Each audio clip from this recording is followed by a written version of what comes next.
আত্মার উপর তার সহ্য ক্ষমতা বেশি বোঝা চাপিয়ে দেন না। নিজেকে জানাই হলো সকল জ্ঞানের গুরু। একমাত্র ভালো জিনিস হলো জ্ঞান এবং একমাত্র খারাপ জিনিস হলো মূর্খতা। ভালোবাসা মানে এমন কিছুকে ভালোবাসা যা সাধারণ ভালোবাসার অযোগ্য। ক্ষমা মানে এমন কিছুকে ক্ষমা করা যা ক্ষমার অযোগ্য মনে হয়। বিশ্বাস মানে এমন কিছুকে বিশ্বাস করা যা অবিশ্বাস। আর আশা মানে সেই সময় আশা করা যখন চারপাশে শুধুই নিরাশা। আমি পাগল নই, শুধুমাত্র আমার মাথা আপনার মাথার থেকে আলাদা। হে মুমিনগণ, ধৈর্য এমন নামাজের মাধ্যমে সাহায্য প্রার্থনা করো, নিশ্চয় আল্লাহ ধৈর্যশীল সাথে আছেন। সকল মৃত্যুর প্রযোজ্য ঐতিহ্য জীবিতদের মস্তিষ্কের এক দুঃস্বপ্নের মতো ভার হয়ে থাকে। জীবন কোনো সমস্যা নয় যা সমাধান করতে হবে, এটি একটি বাস্তবতা যা অনুভব করতে হয়। আমরা দয়া সমস্ত কিছু জুড়ে বিশিষ্ট। সম্পত্তির চেয়ে জ্ঞানের অগ্রাধিকার দিন, কারণ একটি ক্ষণস্থায়ী, অন্যটি চিরস্থায়ী। হতাশের সবচেয়ে সাধারণ রূপ হলো নিজের মতো না হওয়া। নিশ্চয় আমি তোমাদের কাছাকাছি। আমাদের কাছে যে জিনিসগুলো রয়েছে তা দিয়ে ধনী নয়, বরং শুধুমাত্র মদ ও শিশুর মধ্যেই রয়েছে সত্য, যে প্রাণীদের প্রতি নিষ্ঠুর ও মানুষদের সঙ্গে তার আচরণের কঠোর হয়ে ওঠে। একজন মানুষের হৃদয়কে তার প্রাণীদের প্রতি আচরণ দিয়ে বিচার করা যায়। সমস্ত ভালো বই পড়ার যেন জ্ঞান, শতাব্দীর শ্রেষ্ঠ পুরুষদের সাথে কথোপকথন। যারা অনুতাপ করে এবং ভালো কাজ করে তারা সত্যিকারের অর্থের আল্লাহর কাছে ফিরে আসে। সত্য শুনে যদি তার মৃত্যু ঘটে তবে তাদের মরতে দিন। সত্যের চেয়ে প্রাচীন আর কিছুই নেই। আমরা যত ব্যস্ত হই ততই তীব্রভাবে অনুভব করি যে আমরা বাঁচি। জীবনের প্রতি আমাদের সচেতনতা তত বেশি হয়। শুধু ভালো মন থাকা যথেষ্ট নয়, মূল কথা হলো তা ভালোভাবে ব্যবহার করা।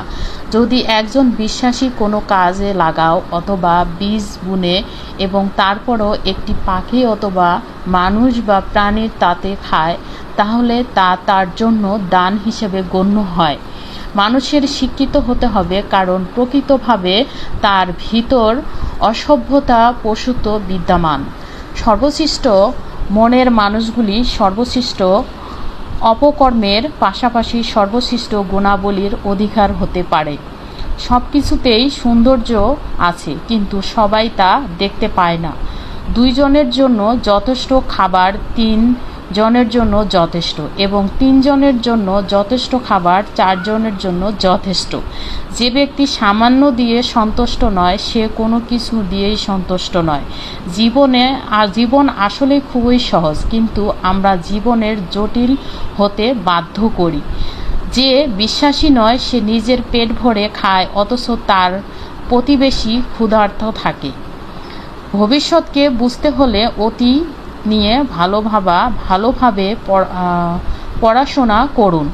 দুঃসময়ে একজন মানুষকে পর্যবেক্ষণ করো, তাহলে তার প্রকৃত স্মরণরূপ আবিষ্কার করা যাবে। কেননা তখনই তার হৃদয়ের অস্থস্থল থেকে সত্যের বাক্য বেরিয়ে আসে আর মুখোশ খুলে যায়।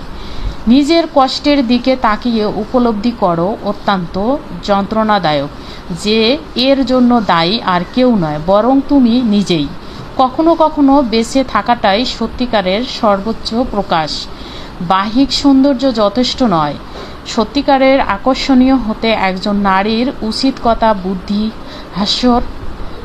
হাস্যরণ, মধুর এবং আলাপ এবং হাসির মাধ্যমে তার স্বাভাবিক সৌন্দর্যের ঊর্ধ্বে উঠে নিজেকে প্রকাশ করা। ব্যস্ত জীবনের শূন্যতা থেকে সমাধান থেকো। জীবনের অতিমাত্রা অনুসিদ্ধ ও হওয়া উচিত নয়, তা ঈশ্বরের গোপন বিষয় হোক বা নিজের স্ত্রীর ব্যাপার।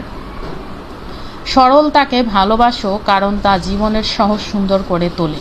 বোকা যখন নিজেকে সংশোধন রাখে তখন সে জ্ঞানী বলে গণ্য হয়। যদি আমরা অল্প বয়সে বোকামি না করি তাহলে বয়সকালে বোকা হয়ে যাব। সবচেয়ে ক্ষমতাশীল সেই ব্যক্তি যিনি নিজেকে নিজের নিয়ন্ত্রণে রাখতে পারে। যারা নিজেকে বোকামির বুঝতে পারে তারা সত্যিকারের বোকা নয়। অর্থের প্রতি ভালোবাসা সকলের অনির্দিষ্ট মূল্য। এই পৃথিবীতে সাহস ছাড়া তুমি কখনোই কিছু করতে পারবে না। সামনে পড়ে কি মনের সর্বোচ্চ গুণ। এটি ভালো সিদ্ধান্ত জ্ঞান ভিত্তি হয়, সংখ্যা বা পরিসংখ্যা নয়। মানুষের চাহিদা আসলেই দুটি জিনিস সীমাবদ্ধ। রুটি একটি নিবন্ধন,